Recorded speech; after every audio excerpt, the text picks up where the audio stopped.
जय हिंद दोस्तों, focus study with अभी पे आपका बहुत बहुत स्वागत है। तो आज से हम लोग स्टार्ट करने वाले हैं 5 एक्सपेक्टेड सेट। जो आपका 5 सेट दिया गया है ना अभी 15 टेस्ट के बाद, जो टेस्ट सीरीज अभी आपको 100 रुपये में मिला है, इसमें आपको 5 सेक्शनल टेस्ट दिया गया है। उसमें जो मैथ के जो 5 सेट है उनका 100 एक्सपेक्टेड क्वेश्चन जो है उनको हम लोग देखेंगे। बहुत इंपॉर्टेंट होने वाला है ये आखिरी वक्त में ये वीडियो। हर एक टाइप का सवाल मिक्स किया हुआ है, तो आपको ना करना कुछ नहीं है, बस शुरू से लेके आखिरी तक शांति से बैठ के वीडियो को देखना है। चाहे आप जहाँ से भी देख रहे हो, जिस भी परिस्थिति में देख रहे हो, शांति से बैठ के सिर्फ आपको सुनते जाना है। हाँ, अगर आप प्रैक्टिस करना चाहते हैं साथ साथ में, तो पेन पेपर उठा लीजिए और जैसे ही आपके सामने सवाल आएगा आप उसको सोल्व करने का कोशिश कीजिए। वीडियो को पॉज करके देखिए सोल्व होता है कि नहीं होता है। नहीं होता है तो फिर हम यहाँ आपको बताते ही हैं। इसीलिए बहुत इंपॉर्टेंट है ये वीडियो आपके लिए, शुरू से लेके आखिरी तक आपको देखना है। और ऐसा 5 सेट आपको दिया जाएगा 100 क्वेश्चन का, ठीक है। इसके अलावा जो अपना ऐप है फोकस स्टडी विथ अभी, इस पे आपको टेस्ट सीरीज अभी 100 रुपये में मिल जा रहा है। 15 फुल लेंथ पेपर 3rd का प्लस 5 आपका सेक्शनल टेस्ट है, ठीक है। तो उसमें से जो आपका मैथ का है ना 100 क्वेश्चन, उसको हम लोग 5 सेट के जरिए कवर करेंगे और 5 दिन में कंप्लीट कर देंगे, ठीक है। आज हम लोग देखेंगे पहला सेट। आपको करना क्या है, शुरू से लेके आखिरी तक आपको वीडियो को देखना है और वीडियो को शेयर मार दीजिएगा, चैनल को सब्सक्राइब कर लीजिएगा और अगर कुछ भी शिकवा शिकायत हो तो कमेंट में डाल दीजिएगा, ठीक है। वक्त नहीं है, समझने समझाने का वक्त गया, अब है फाइनल दौर। अब ना आपको अपनी तैयारी को फाइनल टच देना होगा 2-4 दिन के अंदर, क्योंकि डेट अब बहुत नज़दीक आ गया, एकदम आखिरी वक्त है ये। आप ये लास्ट वीक ही है, तो एकदम फाइनल टच दीजिए और शांत रहिए, अपने आप को एकदम शांत रखिए, चित्त को मन को एकदम स्थिर रहने दीजिए। अभी बहुत लोग का फ़ोन आता है कि सर ये नहीं हो रहा है, वो नहीं हो रहा है। अब कोई फ़ायदा नहीं है, जो हुआ सो हुआ। जितना रिवीजन कर सकते हैं कीजिए, कोशिश कीजिए कि जो छूट गया है उसको अच्छे से पूरा कर ले बस, और शांति से जाके परीक्षा में बैठ जाना है। और अपने आप को स्थिर रखिए, मन को शांत रखिए, एकाग्र रखिए, तभी जाके कुछ अच्छा हो पाएगा। अगबकाहट में कुछ नहीं होगा, ठीक है। और आपको इधर उधर कहीं झांकने की आवश्यकता नहीं है, बस आप जो पढ़ रहे हैं उसी को आप पढ़ते जाइए। और साथ में देखिए मैथ्स में आपका कैलकुलेशन है और 20 सवाल है, 60 मार्क्स का है। इसीलिए हम लोग शुरू से लेके अभी तक इतना एफर्ट लगाए हुए हैं। पहले आपको 600 एक्सपेक्टेड क्वेश्चन दिए सेट के जरिए, उसके बाद आपको इधर हम करवा दिए कुछ चैप्टर वाइज। अब हम लोग स्टार्ट कर रहे हैं एक्सपेक्टेड सेट, ठीक है। तो सब आपके लिए बहुत यूज़फुल है, इसको देखिए। और कैप्सूल सीरीज आपका दोनों था, मैथ और जीएस को दोनों को फॉलो कीजिए और आप लोग किए भी। और अगर कुछ रह गया है देखना तो देख लीजिए, ठीक है।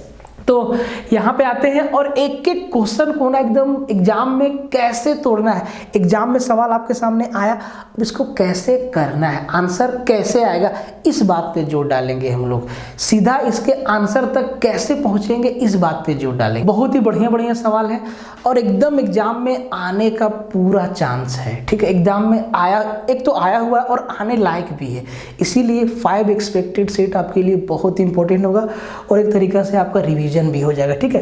कहता है कि यदि x बराबर y का पावर a, y बराबर z का पावर b तथा z बराबर x का पावर c हो तो a b c का वैल्यू क्या होगा। a इंटू बी इंटू सी का वैल्यू क्या होगा। x का वैल्यू दिया है, y का वैल्यू दिया है और z का वैल्यू दिया है।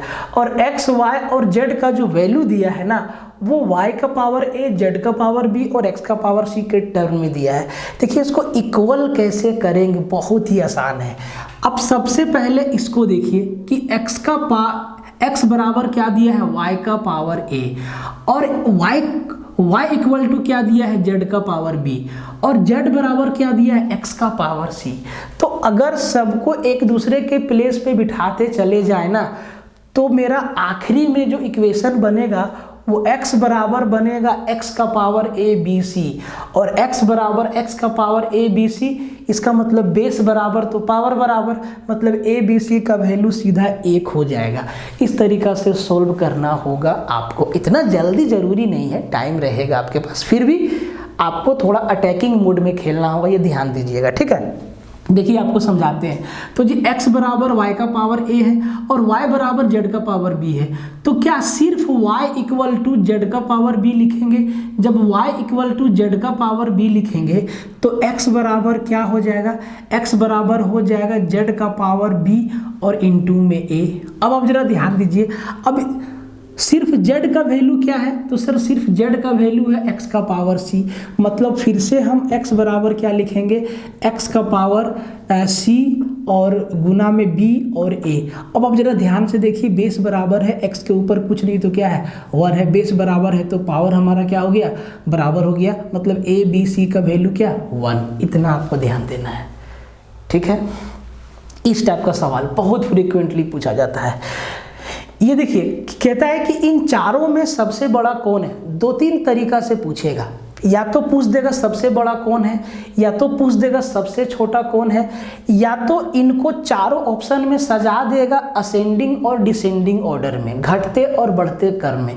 तो पूछ देगा कि इनका असेंडिंग ऑर्डर कौन सा सही है या इनका डिसेंडिंग ऑर्डर कौन सा सही है। सर सारा सवाल बन जाएगा, उससे पहले इसको तोड़ना होगा। तोड़ेंगे कैसे? देखिए यहाँ पे है ना, यहाँ पे 4 का जो करनी है 3 है, 6 का जो करनी है 4 है, और 15 का करनी 6 है, और 245 का करनी 12 है। ये जो आपका 3 यहाँ पे लटका हुआ है ना, इसका मतलब क्या होता है? थोड़ा समझ लीजिए। इसका मतलब होता है 4 का पावर 1/3, 4 का पावर 1/3, 6 का पावर 1/4, और आपका 15 का पावर 1/6, और आपका 245 का पावर 1/12। अब आपको करना कुछ नहीं है, आपको करना कुछ नहीं है। ये जो आपका है ना 3, 4, 6, 12, इनका एलसीएम ले लीजिए। तो 3, 4, 6, 12 का एलसीएम कितना? 12। सबको 12 से मल्टीप्लाई कर दीजिए, सबको 12 से मल्टीप्लाई।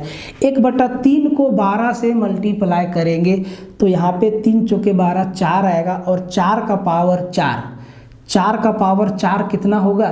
तो जी 4 का पावर देखिए 4 का पावर 4, और यहाँ 1/4 को 12 से मल्टीप्लाई, तो 4 × 12, 6 का पावर 3, 1/6 को 12 से मल्टीप्लाई, तो 6 दूना 12, 15 का पावर 2, और 245 का पावर है 1/12, और इसको 12 से मल्टीप्लाई करेंगे तो 12 12 कट जाएगा, 245 का पावर 1 बच जाएगा। अब जरा ध्यान से देखिए जी, अभी तो सिंपल हो गया, आपको करना यही होगा। अब ये 4 का पावर 4 कितना? 4 गुना पावर, मतलब जितना बार पावर उतना बार आपको मल्टीप्लाई करना पड़ेगा।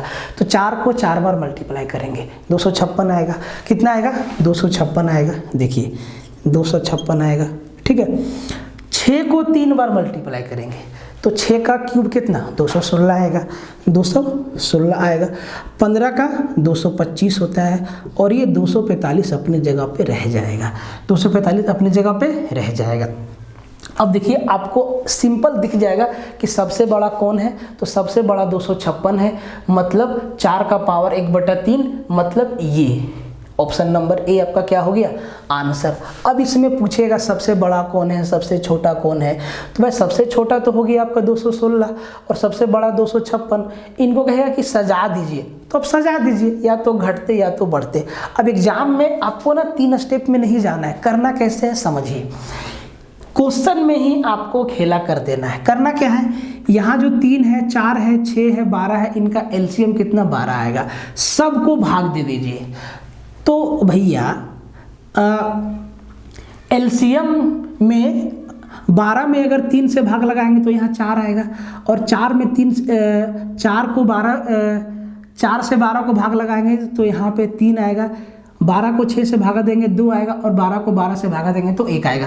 और जो भागफल बच रहा है ना, उसको पावर बिठा दीजिए। 4 का पावर यहाँ 4 हो जाएगा, मतलब 256 हो गया। यहाँ पे 6 का पावर 3, मतलब 216, 15 का पावर 2 मतलब 225 और 245 का पावर 1 मतलब 245। यही काम हम लोग यहाँ पे किए हैं। तो ये बहुत ही आसान है, बहुत ही फेमस सवाल है, एग्जाम में आ सकता है। ये आपको तरीका भी बता दिए और आपको वो ट्रिक भी बता दिए कि एग्जाम में आपको करना कैसे है। बात समझ में आए? तो ऐसा नहीं कि एकदम आपको अकबका जाना है, समय है आपके पास। 1.5 घंटा में 2 घंटा में आपको 150 सवाल करना है पेपर थर्ड में, और सिर्फ एक ही पोर्शन कैलकुलेटिव है, 20 सवाल मैथ का।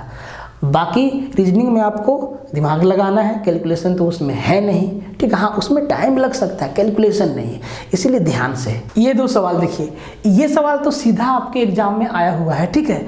और ऐसा सवाल ना आपको अलजेब्रा में मिल जाता है। कहता है कि यदि x बराबर 7 - 4√3 हो तो √x + 1/√x का वैल्यू क्या होगा। एकदम आसान तरीका, √x अपॉन 1/√x का वैल्यू पूछा है, मतलब हमें √x का वैल्यू निकालना होगा। कैसे निकालेंगे? जब x का वैल्यू दिया हुआ हो। अब इसको ध्यान से देखिएगा, इसको अब ध्यान से देखिएगा कि ये है क्या। वर्गमूल में आपको पढ़ाए हैं, वर्ग और वर्गमूल में आप इसको ध्यान से देखिएगा तो ये ना a + b के होल स्क्वायर के फॉर्म पे सेट रहता है हमेशा, या तो a + b या तो a - b। तो अगर आप इसको ध्यान से देखिएगा तो आपको ना हमेशा 2ab वाला पार्ट को देखना होगा। a + b या a - b के होल स्क्वायर में क्या होता है? a स्क्वायर होता है, b स्क्वायर होता है और 2ab होता है, ठीक है। प्लस वाला में प्लस प्लस प्लस होता है और माइनस वाला में प्लस और माइनस होता है, ठीक है। तो आप जरा ध्यान से देखिए, कि भाई मेरे ये 2ab वाला पोर्शन है, तो 2ab अगर आप इसको तोड़िएगा तो ऐसे तोड़िएगा हमेशा।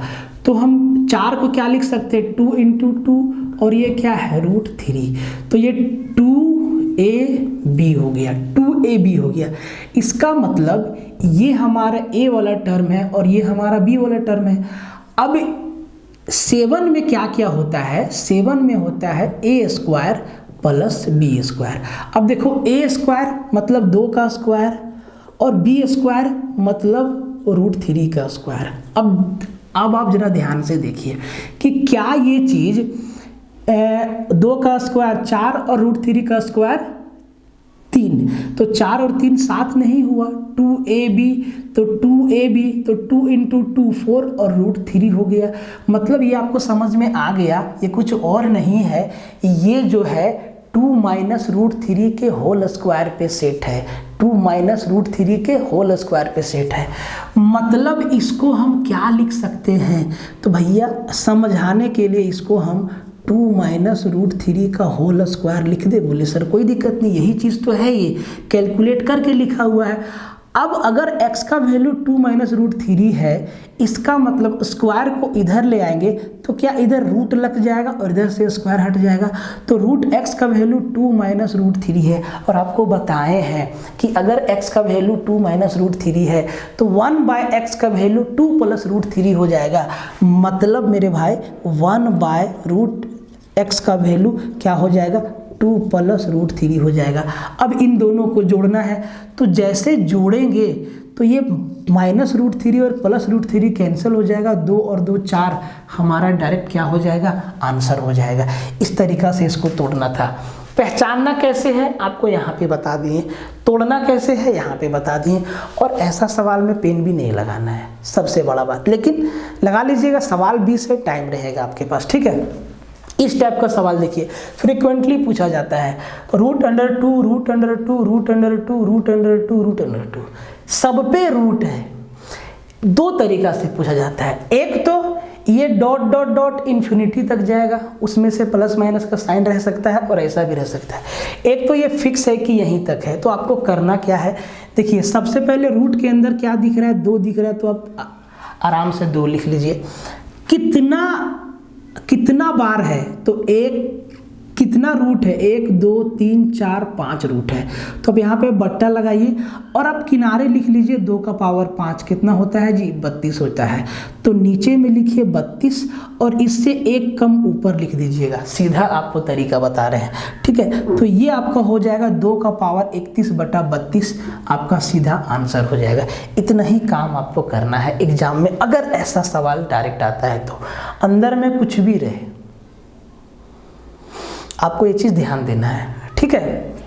तो भाई जितना बार रूट रहेगा ना उसके लिए आपको 2 का पावर 5, यहाँ पे 1 2 3 4 5 बार रूट है तो 2 का पावर 5 कितना, 32 को नीचे लिखिए और इससे एक कम ऊपर लिख दीजिए। तो 2 का पावर 31/32 सबके लिए, ठीक है। बात आपको समझ में आया। तो ये सब सवाल ना पूछ सकता है एग्जाम में। सवाल को देखिए, लॉग से सवाल आने का चांस नहीं, लेकिन फिर भी अगर आ गया तो इसीलिए है, ठीक है। तो ये सवाल कहता है कि यदि 67 का पावर 67 + 67 को 68 से भाग देने पर शेष फल क्या होगा। ऐसा सवाल को देखिए और आंसर करिए, ठीक है। देखिएगा और आंसर करिएगा, बहुत डिटेल में आपको बताया है, ठीक है। तो अगर सबसे पहले अगर हम सिर्फ 67 को ही देखें तो 67 को अगर 68 से डिवाइड करेंगे तो रिमाइंडर कितना बचेगा, -1 बचेगा, ठीक है। या आप इसको ऐसे भी सोच सकते हैं कि 67 को हम क्या लिख सकते हैं, 68 - 1। तो 68 - 1 को 68 से पहले भाग कर दीजिए, इसको तो आप छोड़ ही दीजिए, ठीक है। इस वाला को छोड़ दीजिए, पहले इससे आप निपट लीजिए, ठीक है।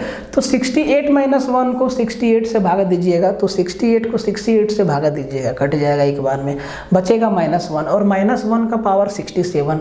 अगर माइनस का पावर हमारा ओड है तो -1 बचता है, और अगर -1 का पावर अगर इवन है तो 1 बचता है। तो यहाँ पे -1 का पावर 67 है, कितना बचेगा, -1। अब इस 67 को 68 से भाग देना है। तो सर इसको भी आप उस फॉर्म में लिख सकते हैं कि 68 - 61 और इसको 68 से भागा देंगे तो भैया 68 आपका कट जाएगा, यहाँ से भी बचेगा -1। तो -1 और -1 -2 बचा। रिमाइंडर कभी भी नेगेटिव नहीं होता है, उसको डिवीजर में घटा दीजिएगा। तो 68 में -2 गया, आपका 66 क्या हो गया, आंसर हो गया। 66 क्या हो गया, सीधा आंसर हो गया, ठीक है। इस सवाल पे आइए, कहता है कि log 2 बराबर 0.3010 है, तब log 5 का मान बताइए। ये याद रखिएगा derivation, log m/n = log m - log n, ठीक है। अब आप देखिए log 5 का वैल्यू पूछा है, तो log 5 को हम m/n के टर्म में कैसे लिख सकते हैं। तो आप कहेंगे सर बहुत आसान है, log 10/2 लिखेंगे। तो क्या हम log 5 को ऐसे लिख सकते हैं, log 10/2, बोले सर बिल्कुल। और log 10/2 को हम क्या लिख सकते हैं, log 10 - log 2, क्योंकि 2 का वैल्यू भी दिया हुआ है। अब log 10 का वैल्यू 1 और log 2 का वैल्यू 0.3010, घटा दीजिए तो यहाँ बच जाएगा 0 0 9 90 आएगा लास्ट में, ठीक है। तो ये 6990 आपका क्या हो जाएगा, आंसर हो जाएगा। बहुत ही आसान होता है, आप चाहे तो इसको समझ सकते हैं, ठीक है। इसको याद रखना होगा आपको, इस टाइप का जो बेसिक सवाल आएगा उसमें इसको याद रखना पड़ेगा, ठीक है। ये तो बहुत ही आसान है, एकदम ध्यान से समझते जाइए और थोड़ा ना वीडियो को फैला दो मेरे भाई, ठीक। ये 2 सवाल देखिए, एकदम ध्यान से देखिएगा। कहता है कि निम्नलिखित में से कौन सी संख्या बढ़ते क्रम में है। ऐसा भी सवाल आता है कि भैया कौन सा बढ़ते क्रम में है, कौन सा घटते क्रम में है, असेंडिंग ऑर्डर, डिसेंडिंग ऑर्डर। तो देखिए आप चारों ऑप्शन में देखिए तो सब में एक ही तरह का फ्रैक्शन है और वो इधर उधर करके दिया है, या तो 13/15 है, या तो 11/9 है, या तो 9/11 है, ठीक है। तो आप करिए क्या ना, इसके कई तरीका है। सबसे आसान तरीका आपको बताते हैं भाग मेथड। आप ना भागा लगाना शुरू करिए। 3 ही फ्रैक्शन है, 13/15, 11/13 और 9/11। आप कीजिए क्या कि ना आप 13 को 130 समझिए, 11 को 110 समझिए और 9 को 90 समझिए। अब भाग देना शुरू कर दीजिए। पॉइंट का ख्याल रख सकते हैं, नहीं भी रख सकते हैं, कोई दिक्कत नहीं है। तो जैसे ही हम 13 को 15 से भागा देंगे तो भैया 130, तो 15 8 20 से 15 8 20 से 8, 15 8 20 से 8, कितना बचा 10, 15 छके 90, फिर बचा 10 और ये जाते रहेगा, मतलब 8.66 आया। ठीक है, अब आप 11/13 मतलब 110 को 13 से भाग देना है, तो भैया इसका होगा 13 8 104, 13 8 104, 13 8 104, कितना बचा 6 मतलब 60, और 13 चौके 52, यहीं तक छोड़ दीजिए, पॉइंट लगा दीजिए। ठीक है, अब चाहे तो पॉइंट लगा भी सकते हैं, नहीं भी लगा सकते हैं, कोई दिक्कत नहीं है। अब 90 को 11 से भाग देना है, तो भैया 11 8 88, 11 8 88 बचा 2, 2 पर 0 20, तो 11 एकम 11, मतलब इसका ना पहला 2 डिजिट 86 है, पहला 2 डिजिट 84 है, पहला 2 डिजिट 81 है। अब आप यही से समझ जाइए कि सबसे छोटा 81 है, मतलब 9/11 सबसे छोटा है। पूछा है कि भैया असेंडिंग ऑर्डर, बढ़ते क्रम, तो सबसे छोटा, फिर उससे बड़ा, फिर उससे बड़ा, फिर उससे बड़ा, और लास्ट में सबसे बड़ा। तो सबसे बड़ा तो हो गया आपका 13/15, तो 13/15 यहाँ है और यहाँ है, ये गया और ये गया। अब देखो सबसे छोटा है 9/11, तो भाई 9/11 पहला में है और ये हमारा क्या हो जाएगा, आंसर हो जाएगा, सीधा, लोड नहीं लेना है। ठीक है, तो ये ना सही तरीका है तुरंत बनाने का। बाकी इसका आप ना क्रॉस मल्टीप्लाई कर बहुत सारा तरीका है, कितना याद रखोगे, एक ही तो सवाल है और थोड़ा सा भाग दे के आप आसानी से कर सकते हो। और वैसे भी आपको जो मेथड अच्छा लगता है आप उसी से करिए, लेकिन करिए, है ना। कहता है कि 312 रुपये को 60 लड़के तथा कुछ लड़कियों के बीच इस प्रकार बांटा जाए कि प्रत्येक लड़का को 3 रुपये 60 पैसा और प्रत्येक लड़की को 2 रुपये 40 पैसा मिले, तो लड़कियों की संख्या क्या है। देखिए लड़का का संख्या बता दिया है 60, तो मेरे भाई 60 लड़का है और प्रत्येक लड़का को 3 रुपया 60 पैसा मिला है। ठीक है, 3 रुपया 60 पैसा मिला है प्रत्येक लड़का को, और प्रत्येक लड़की को 2 रुपये 40 पैसा मिला। तो आपको यहाँ ना लड़की के लिए x मानने की आवश्यकता नहीं है, आप ये निकाल लीजिए कि 60 लड़का को कितना पैसा मिल गया। तो 3 रुपया 40 पैसा, 3 रुपया 60 पैसा। तो सबसे पहले 3 रुपया को अगर आप 3 रुपया ही प्रत्येक लड़का को देते और 60 लड़का है तो 6 3 18 180 रुपया होता। अब प्रत्येक लड़का को 60 पैसा और देना है, 60 पैसा, तो 60 गुने 60, 6 6 के 36, 3600 पैसा, 3600 पैसा मतलब 36 रुपया, 36 रुपया कितना हो गया जी, 216 रुपया आपका बट गया। 312 में 216 बट गया, कितना बचा, तो सर कितना रुपया बचा, तो आप कहेंगे सर 12 में 6 गया 6, 96 रुपया बचा। अब 96 रुपया किनके बीच बटना है, लड़कियों के बीच, और प्रत्येक लड़की को कितना मिलना है, 2 रुपया 40 पैसा। तो अगर इसको हम 2.4 से डिवाइड कर देना भाई, तो ये सीधा आपका आंसर दे देगा कि कितना लड़की को पैसा मिला। एक लड़की को 2 रुपये 40 पैसे मिला, तो 24 चौके 96, एक जीरो ऊपर गया, 40 लड़की है, तो 40 लड़की है और 60 लड़का है, 40 लड़की का संख्या हमसे पूछा गया था। इतना ही सब आपको ध्यान देना है। लॉजिक देखिए, गणित ना इतना इंटरेस्टिंग सब्जेक्ट है, अगर आप थोड़ा सा इंटरेस्ट लेके पढ़ेंगे ना, बहुत लोग बोलते हैं सर हमको समझ ही नहीं आता। आप पहले से मान लिए कि हमको समझ में नहीं आएगा, आप इसमें थोड़ा इंटरेस्ट लीजिए, अपना दिमाग लगाइए, लॉजिक डालिए कि और कौन सा तरीका हो सकता है, इसका बेस्ट सॉल्यूशन क्या हो सकता है। तो वो जब अपने लेवल पर खोजने लगेंगे ना, और ऐसा नहीं कि आपको जीवन भर ऐसा काम करना है, कुछ एक 4 महीना 5 महीना अगर आप ऐसा काम कर दिए 2 घंटा डेली निकाल के, तो आपका मैथ ना बहुत अच्छा लेवल पे चला जाएगा। समझ में आया बात। ये सवाल भी एग्जाम में आए हुए हैं और आ सकते हैं। ठीक है, कहता है कि इसको ना सरल करना है, जरा ध्यान से देखिए, ऐसे ही देखते के साथ इसमें भीड़ नहीं जाना है, ध्यान से देखिए क्या कोई पैटर्न फॉलो कर रहा है, क्या कोई फॉर्मूला पे बेस्ड है। और ऐसा सवाल हमेशा अलजेब्रिक फॉर्मूला पे बेस्ड होता है। ठीक है, ये सवाल आपको 2 जगह दिखेगा, सिंप्लीफिकेशन में और अलजेब्रा में, लेकिन ये सवाल है अलजेब्रा का। ठीक है, 0.05 into 0.05 into 0.05 minus 0.04 into 0.04 into 0.04, नीचे देखिए 0.05 प्लस 0.002 प्लस 0.04 इंटू 0.04। अब इसको ध्यान से देखिए, ये है क्या, आप ध्यान से देखिए तो ऊपर क्या हम इसको 0.05 का क्यूब ले लें, इसको हम 0.04 का क्यूब ले लें, माइनस का साइन है, क्या बन जाएगा a माइनस बी का क्यूब। अब a cube minus B cube का कई फॉर्मूला होता है, उसमें से एक यहाँ पे अप्लाई होगा डायरेक्ट, ठीक है।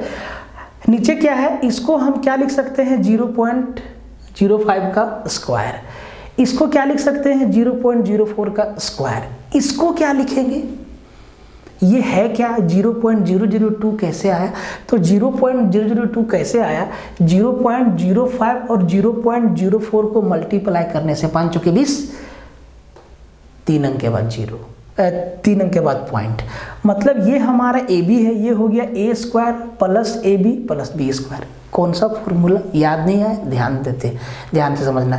A cube minus b cube का एक फॉर्मूला होता है, a cube minus b cube बराबर a minus b into a square plus b square plus a B.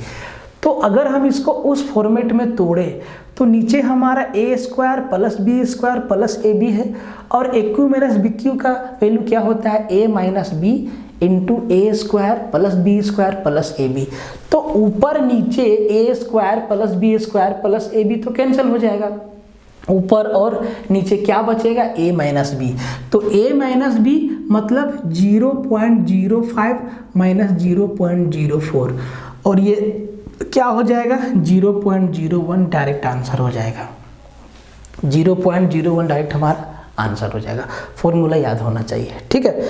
इस सवाल को देखिए, ए तथा बी केनों में क्रमशः 4:1 तथा 5:2 के अनुपात में दूध और जल भरा है, ठीक है। वह अनुपात ज्ञात कीजिए जिसमें इन मिश्रणों को मिलाने पर दूध तथा जल का नया मिश्रण 7:2 हो जाए। अब देखिए इनको मिलाना है तो हमेशा आपको याद रखना है कि दूध को दूध के साथ जोड़ दीजिएगा, पानी को पानी के साथ जोड़ दीजिएगा, और जोड़ने के बाद वो जो मिक्सचर है वो 7:2 होना चाहिए। तो आप इसको 2-3 तरीका से बना सकते हैं, जो तरीका आपको याद रहेगा वो तरीका आपको बताते हैं। थोड़ा सा कैलकुलेशन करना पड़ेगा। देखो घबराहट का समय है, एक तो बहुत दिन के बाद ये परीक्षा हो रहा है टलते टलते, और बहुत लोग पैनिक भी हैं, घबराइए मत, एकदम बेसिक तरीका बताते हैं। तो भैया दूध और पानी 4:1 है, मतलब टोटल मिश्रण यहाँ 5 का है। दूध और पानी 5:2 है, मतलब टोटल मिश्रण 7 का है। अब 5 में 4 दूध 1 पानी, 7 में 5 दूध 2 पानी, और ये टोटल मिश्रण हो जाता है आपका 7:2 के रेशियो में। तो कैसे मिलाना है देखिए, दूध को दूध के साथ मिलाइएगा, और रेशियो पे ध्यान दीजिएगा। दूध और जल का अनुपात दिया है, और यहाँ भी दूध और जल है, कभी कभी उलट देता है, यहाँ पे जल और दूध कर देगा, और आप रेशियो को बदलिएगा नहीं तो कैलकुलेशन करके थक जाइएगा, आंसर नहीं आएगा, ठीक है। तो इसको ध्यान देना है। तो अगर इसको मिलाते, सबसे बेसिक तरीका बताते हैं जो आपको याद रहेगा, ट्रिक पे नहीं जा रहा है, ठीक है। तो अगर हम दूध के साथ मिलाएं तो आप इसके साथ एक्स वाई आप कर सकते हैं। तो 4x हमारा मिल्क है, 4x हमारा मिल्क है कितना में 5 में, प्लस 5x हमारा मिल्क है कितना में 7 में, ये हो गया अपॉन y/7 हमारा, y/5 हमारा मिल्क है यहाँ पे y/5, और 2y/7 हमारा मिल्क है, वाटर है, और ये रेशियो हो जाता है 7:2। अब देखो ये आपको बड़ा दिख रहा होगा, कैलकुलेशन पे ध्यान दो। 7×5 नीचे ऊपर एलसीएम कैंसिल, बचा क्या 7 चौके 28 और 5 बचे 25, मतलब अच्छा यहाँ पे y होगा, सॉरी मिस्टेक कर गए, 1 मिनट, उल्टा पलटा रेशियो तो हम नहीं ले लिए भाई,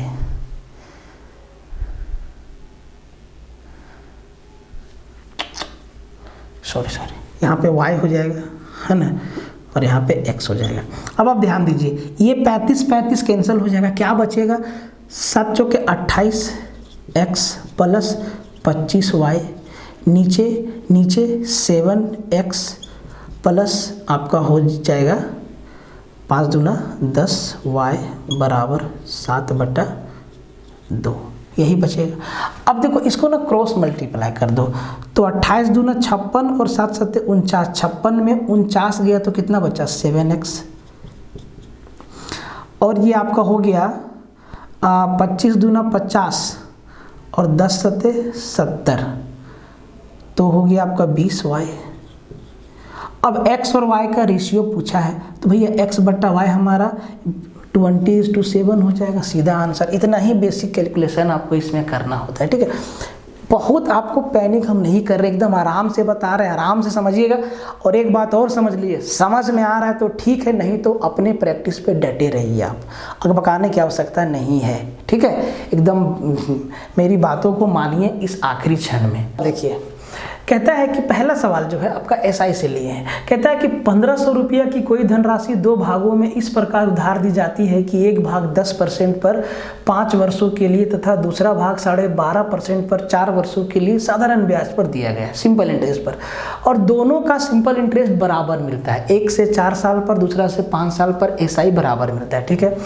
तो 12.5% पर उधार दी गई धनराशि कितना है, ऐसा सवाल में आप अक्सर x और y मान लेते हैं, ठीक है। तो आपको ना, जैसे कि आप लोग करते क्या है कि टोटल पैसा 1500 है, आप पहला को x मान लेते हैं और दूसरा वाला प्रिंसिपल को 1500 माइनस x मान लेते हैं।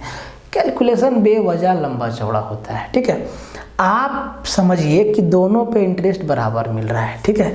तो जो पहला पैसा है वो 10% पर 5 वर्षों के लिए दिया गया है, तो 5 वर्ष में कितना परसेंट इंटरेस्ट मिलेगा, 10 × 5 = 50%। स्थिर से समझिए। दूसरा वाला जो है 12.5% 4 साल के लिए, तो 12.5% गुना 4 साल 50%, ठीक है। और दोनों का सिंपल इंटरेस्ट क्या है, बराबर है। अब जरा ध्यान से देखो, ध्यान से समझो, 50% इस पे भी मिल रहा है, 50% इस पे भी मिल रहा है, और पूछा है कि 12.5% पर कितना पैसा उधार दिए हैं। तो भाई इंटरेस्ट बराबर मिल रहा है, परसेंटेज भी आपका बराबर हो रहा है, तो पैसा भी आधा आधा हो जाएगा। बेसिकली लॉजिक से 750 रुपया हो गया, 750 750 हम दिए हैं उधार, तो 750 का 50% कितना हो गया, आधा, 375 रुपया। और फिर से 750 का यहाँ भी हो गया आपका 50%, इस पर भी 375 रुपया। तो पैसा तो आधा आधा हो ही रहा है ना भाई, ख़त्म हो गया आपका। अब जो नहीं समझे वो लोग समझिए। मान लीजिए कि एक पैसा x है, दूसरा पैसा y है, तो जो x पैसा है ना वो हम दिए 10% के हिसाब से, 10% के हिसाब से 5 साल के लिए, तो इस पर हमको 50% इंटरेस्ट मिला। और जो दूसरा वाला पैसा है वो y है, और हम इसको दिए 12.5% के हिसाब से 4 साल, तो 12.5 गुना 4 50, इस पर भी 50%, और दोनों पे इंटरेस्ट बराबर है, कर दिए। अब ये तो भैया उड़ ही गया ना, क्या बचा, x बराबर y। इसका अगर हम रेशियो निकालें तो x/y बराबर क्या, 1:1। और यहीं से आपको समझ जाना चाहिए कि आधा आधा बांटा गया है, 2 भाग बराबर है, मतलब आधा आधा, खत्म हो गया सवाल। कहता है कि एक ठोस सिलेंडर जिसके आधार की त्रिज्या 6 सेंटीमीटर और ऊंचाई 9 सेंटीमीटर थी को पिघलाकर एक ठोस गोला बनाया गया, गोले की त्रिज्या कितना है, आसानी से। तो भैया सिलेंडर को पिघला के गोला बनाए, मतलब गोला और सिलेंडर और स्फेयर दोनों का वॉल्यूम सेम है, तो सिलेंडर का जो वॉल्यूम होता है πr² होता है, और गोला का वॉल्यूम होता है 4/3 πr³ होता है। पाई दोनों में है, नहीं लिखेंगे, तो ये हो जाएगा सिलेंडर के लिए r² को लिखेंगे, r का स्क्वायर रेडियस 36 गुना हाइट है 9 बराबर 4/3, पाई दोनों साइड से कैंसिल हो गया, r³, ये तो निकालना है। अब आप ध्यान दीजिए, 4 से काटिए 9 बार में, तो ये हो गया 9 गुना 9 और ये गुना 3 चल जाएगा बराबर r³। r का वैल्यू चाहिए, तो r का वैल्यू चाहिए मेरे भाई, तो ये क्यूब हटेगा तो क्यूब रूट चढ़ेगा। तो अब आप ध्यान दीजिए कि जब क्यूब रूट चढ़ेगा, इस पे क्यूब रूट चढ़ेगा तो 3 9 होना आप देखिए, जब यहाँ पे 9 × 27 है तो भैया 1 3 तो बाहर निकल जाएगा, तो 3 तो मेरा बाहर रहेगा, ये 3 या ये 3, या ना तो ये होगा ना तो ये होगा, सॉल्व भी नहीं करना है आपको। और 1 9 आपका अंदर रह गया क्यूब रूट के अंदर, तो b हमारा सीधा क्या हो गया, आंसर हो गया। तरीका भी आपको समझ में, तरीका भी आपको आना चाहिए। ये सब कैसे आता है? प्रैक्टिस से आता है, बेसिक चीज़ों को समझने से, मेहनत करने से आएगा। ठीक है, आगे है आपके सामने। ठीक है, ये जो पहला है ना कि 10 - 405 डिग्री का वैल्यू कितना होगा? 1 होगा, -1 होगा, इन्फिनिटी होगा कि 0 होगा? इसी को सबसे पहले निपटाइए। तो देखो भाई, वैल्यू आपको ऐसा नहीं कि 405 डिग्री का याद करना है, वैल्यू आपको 90 डिग्री तक ही याद करना है। 0 डिग्री, 30, 45, 60 और 90, इनको तोड़ना होगा। 360 डिग्री पे एक राउंड घूम जाता है। ठीक है, तो देखो ध्यान से देखो, सबसे पहले ना इस माइनस को बाहर ले लो, -10, और 405 को हम क्या लिख सकते हैं? 360 डिग्री प्लस 45 डिग्री लिख सकते हैं, बिल्कुल लिख सकते हैं। और 10 360 प्लस थीटा बराबर 10 थीटा होता है। मतलब 360 डिग्री प्लस 45 डिग्री बराबर माइनस का 1045 डिग्री, और 1045 1 होता है, मतलब -1 इसका क्या हो जाएगा? आंसर हो जाएगा। बहुत ही बेसिक सवाल था। देखो इस टाइप का सवाल ना आ सकता है, इसीलिए, और सब पढ़ाया हुआ है, सब पढ़ाया हुआ है, जितना सवाल आपको बता रहे हैं सब पढ़ाया हुआ है। बहुत अच्छा रिवीजन हो जाएगा आपका, हो रहा है अभी तक, अगर आप ध्यान से देख रहे हैं तो। अब जी जरा इसको देख लीजिए। कहता है कि ट्रायंगल ABC में बिंदु D और E क्रमशः भुजाओं AB और AC पर इस प्रकार है कि DE पैरेलल टू BC है और AD इज टू DB का रेशियो 3:1 है। यदि EA बराबर 3.3 है तो AC का मान कितना होगा? AC का वैल्यू कितना होगा? अब आप जरा ध्यान से देखो, ये ना मिड पॉइंट थ्योरम से सवाल है। मिड पॉइंट थ्योरम, ट्रायंगल है, A है, B है, C है, और इनके AB और AC के बीच में ये हमारा D है और E है। और मिड पॉइंट थ्योरम आपको क्या बताता है कि इधर का रेशियो इधर के रेशियो के बराबर होता है। मतलब AD/DB = AE/EC होता है। ठीक है, तो एक साइड दे दिया है, AD मेरा 3 है और DB मेरा 1 है, और EA दे दिया है 3.3। ठीक है, अब ना आपको यहाँ पे रेशियो लगा के सोल्व करने की आवश्यकता नहीं है।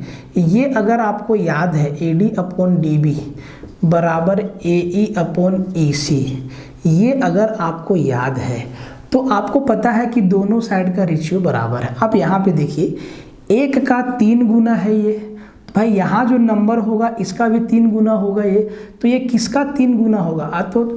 तो आपका जवाब होगा सर 1.1 का है। अगर आप इसको 33 मानते हैं तो यहाँ पे 11 होगा, यहाँ 1 है तो यहाँ 3 है, तभी तो रेशियो 3:1 दोनों साइड बराबर होगा।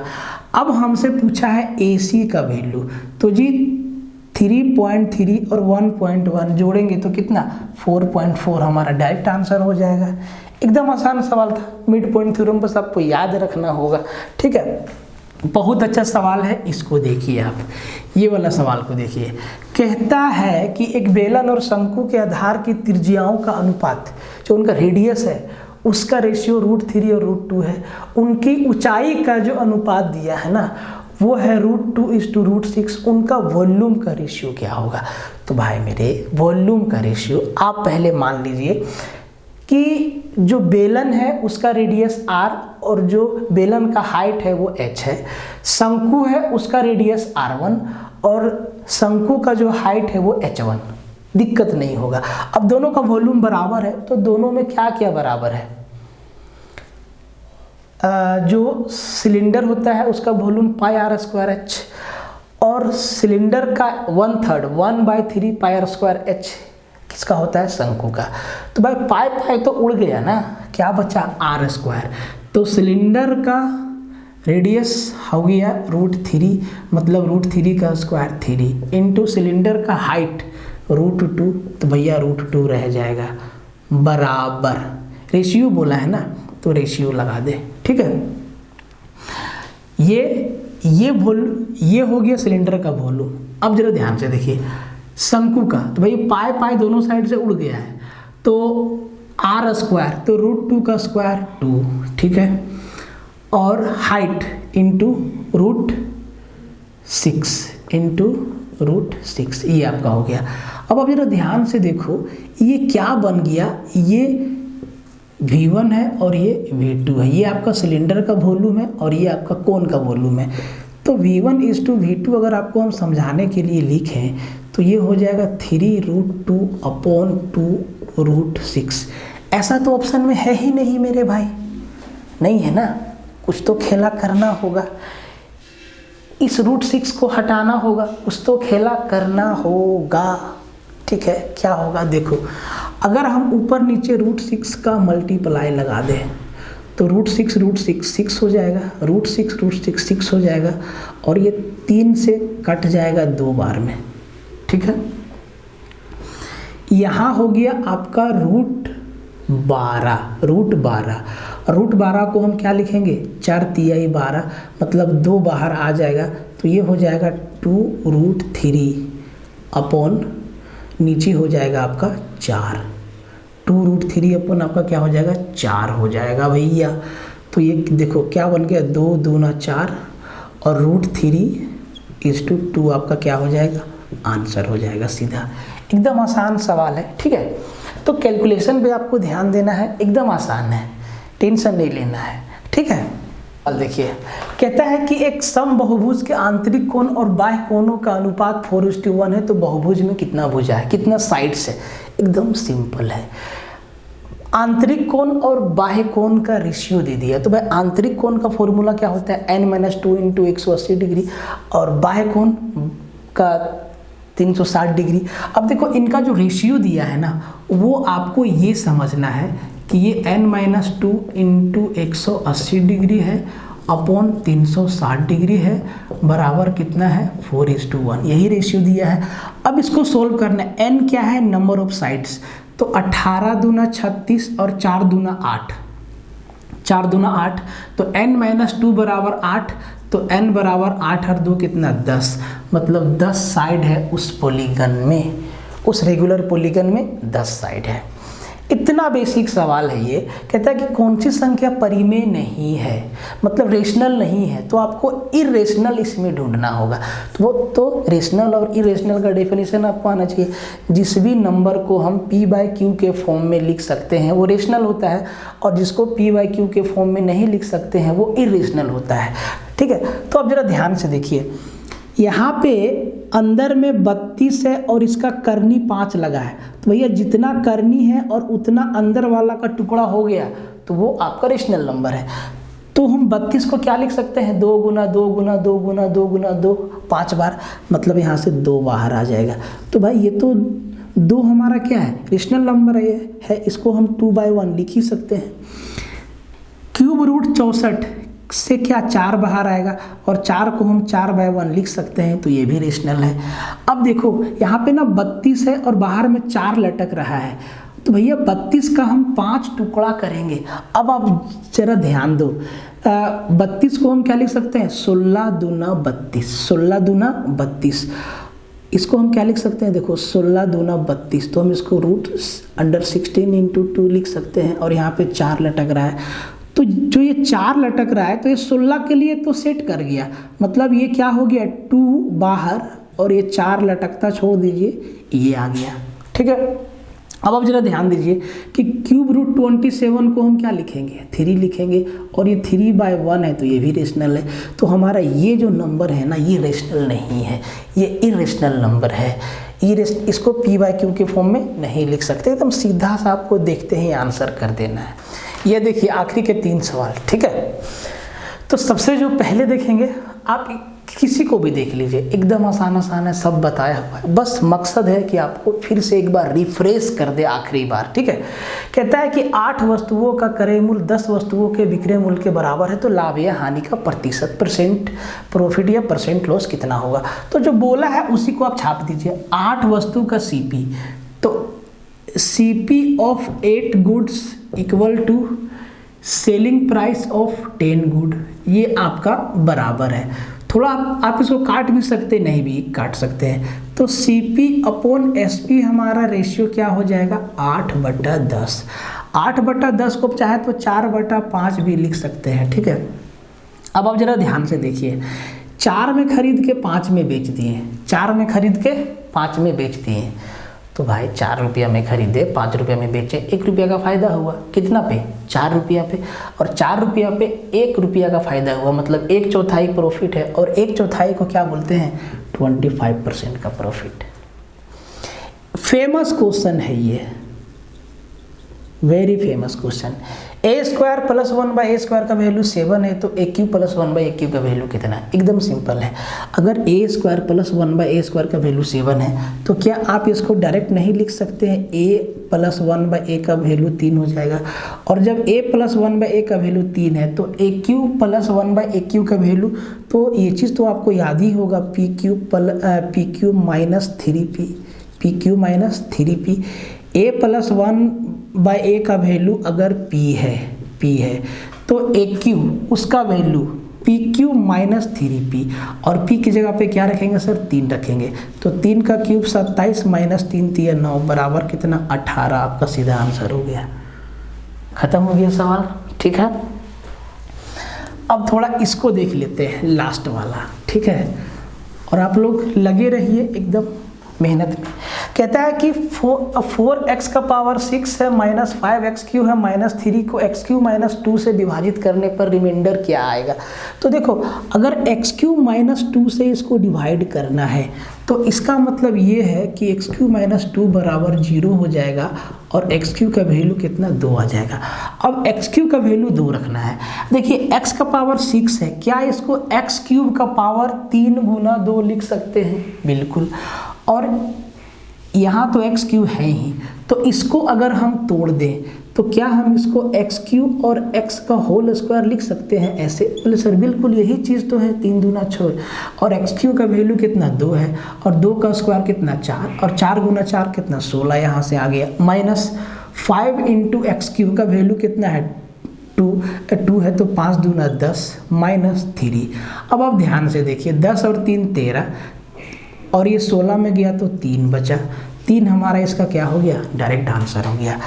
तो आपको पूरा ना 5 सेट देखना होगा, तभी आपका एक कंप्लीट रिवीजन फिर से आखिरी बार हो पाएगा। ऐसा नहीं कि एक सेट देखे 4 नहीं देखे, नहीं, सब देखिए, 5 देखिए। देखने का आपको तरीका बता देते हैं, जब आपकी मर्जी चाहे तब आप देख सकते हैं। आप स्पीड बढ़ा के देखिए, आप 2x के स्पीड में देखिए, रिवीजन तो हो जाएगा ना भाई, जल्दी भी आपका ख़त्म हो जाएगा और रिवीजन भी हो जाएगा। ठीक है, तो मिलते हैं अगले वीडियो में, तब तक के लिए जय हिंद।